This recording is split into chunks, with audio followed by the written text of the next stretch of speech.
Votre enfant ne repère pas si une figure possède un ou plusieurs axes de symétrie. Pourtant, c'est un incontournable pour poursuivre des études en géométrie au collège. Il en aura aussi besoin pour élaborer ses figures de construction et pour dessiner. Vérifiez dans un premier temps que votre enfant sait ce qu'est un axe de symétrie. Si ce n'est pas le cas, invitez-le à chercher dans le dictionnaire ce qu'est une symétrie, une distribution régulière de parties d'objets semblables de part et d'autre d'un axe. Puis, demandez-lui de vous dire ce qu'il en a compris. Indiquez-lui ensuite que l'axe de symétrie est la droite par rapport à laquelle il y a symétrie, et pour lui faire visualiser cet axe de symétrie, utilisez la peinture. Sur une feuille de papier, dites-lui de mettre 2 ou 3 couleurs à la gouache sur un côté de la feuille. Puis, sans attendre que la peinture soit sèche, dites-lui de plier en deux cette feuille comme il le souhaite. La peinture se déposera alors de l'autre côté de la ligne de pliage et fera donc un motif en miroir. Cette pliure est l'axe de symétrie pour les taches de peinture.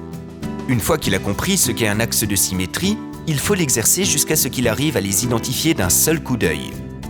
Tout d'abord, apprenez à votre enfant à faire différents pliages. Bateau, cocotte en papier, avion, et faites-lui repérer avec le doigt ou en traçant d'une couleur tout pli qui est un axe de symétrie. Vous pouvez aussi l'entraîner à repérer visuellement les axes de symétrie dans son environnement. Demandez-lui par exemple où se trouve l'axe de symétrie du motif d'un carrelage, celui d'une fenêtre, celui d'un pantalon. Lors d'une visite au musée, la symétrie des ornements des vases, des poteries. Lors d'une visite de château, la symétrie des deux ailes d'un château. Enfin, lorsqu'il sera un peu plus à l'aise, entraînez-le à compléter une figure par symétrie axiale.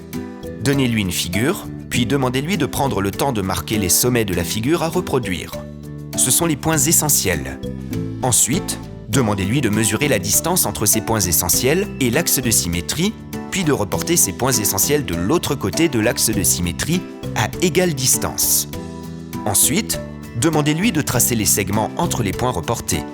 Vous pouvez, par pliage, lui faire remarquer l'effet miroir dans son travail, ce qui est un bon moyen de vérifier que le travail a été réalisé correctement. Pour que ce travail lui apparaisse de plus en plus facile, conseillez-lui de s'entraîner. Il gagnera en confiance tout en prenant plaisir à cet exercice.